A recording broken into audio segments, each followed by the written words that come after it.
لا يصدق، الجامعة المغربية للكرة القدم تهدد الكاف بانسحاب المنتخب المغربي من كأس إفريقيا بالكوديفوار لهذا السبب. والآن إلى التفاصيل.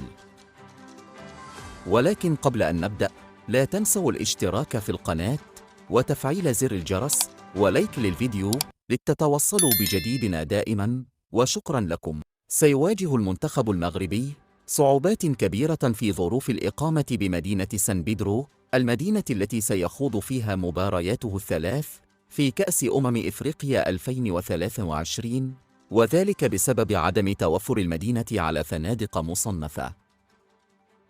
توصلت الجامعة الملكية المغربية لكرة القدم بمراسلة رسمية من اللجنة المنظمة لكأس إفريقيا تخبرها فيها بمقر إقامة المنتخب المغربي بمدينة سان بيدرو، حيث تم تخصيص 8 لكل منتخب في قرية سكنية ستحتضن المنتخبات الأربعة المشاركة في المجموعة الثالثة، وهي المغرب، زامبيا، الكونغو الديمقراطية، وتنزانيا.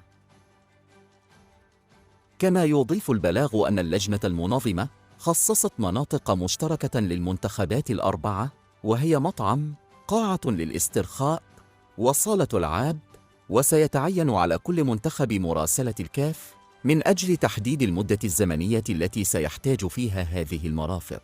لم تحسم الجامعة الملكية المغربية لكرة القدم بعد في مقر إقامة بعثة المنتخب المغربي، حيث يظل التساؤل قائماً حول ما إذا كانت الجامعة ستوافق على الإقامة في هذه الظروف واقتسام المطبخ والقاعات مع 3 منتخبات أخرى، أم ستحاول البحث عن حل آخر، والذي لن يكون أفضل بكثير مما اقترحه الكاف، خصوصاً وأن مدينة سان بيدرو لا تتوفر على فنادق ب5 نجوم.